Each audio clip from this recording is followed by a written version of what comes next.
ختم اللہ علی قلوبہم وعلی سمعہم وعلی ابصارہم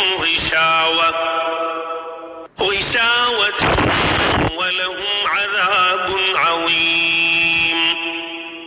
اللہ تعالیٰ نے ان کے دلوں پر اور ان کے کانوں پر مہر کر دی ہے، اور ان کی آنکھوں پر پردہ ہے، اور ان کے لیے بڑا عذاب ہے۔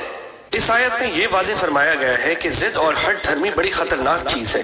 اگر کوئی شخص ناواقفیت یا غفلت وغیرہ کی وجہ سے کسی غلطی کا ارتکاب کرے تو اس کی اصلاح کی امید ہو سکتی ہے، لیکن جو شخص غلطی پر اڑ جائے اور یہ تہیہ کر لے کہ کسی بھی حالت میں بات نہیں ماننی، تو اس کی ضد کا آخری انجام یہ ہوتا ہے کہ اللہ تعالیٰ کی طرف سے اس کے دل پر مہر لگا دی جاتی ہے، جس کے بعد اس سے حق کو قبول کرنے کی صلاحیت ہی ختم ہو جاتی ہے۔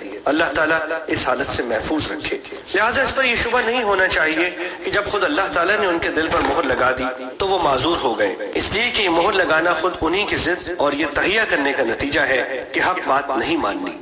وَمِنَ النَّاسِ مَن يَقُولُ آمَنَّا بِاللَّهِ وَبِالْيَوْمِ الْآخِرِ وَمَا هُمْ بِمُؤْمِنِينَ۔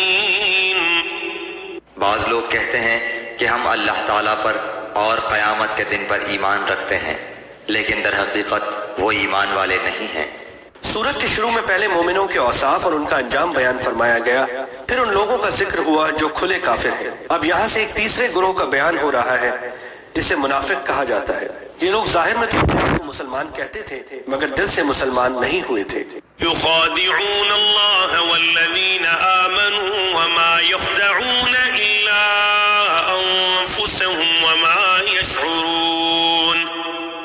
وہ اللہ تعالیٰ کو اور ایمان والوں کو دھوکہ دیتے ہیں، لیکن دراصل وہ خود اپنے آپ کو دھوکہ دے رہے ہیں مگر سمجھتے نہیں۔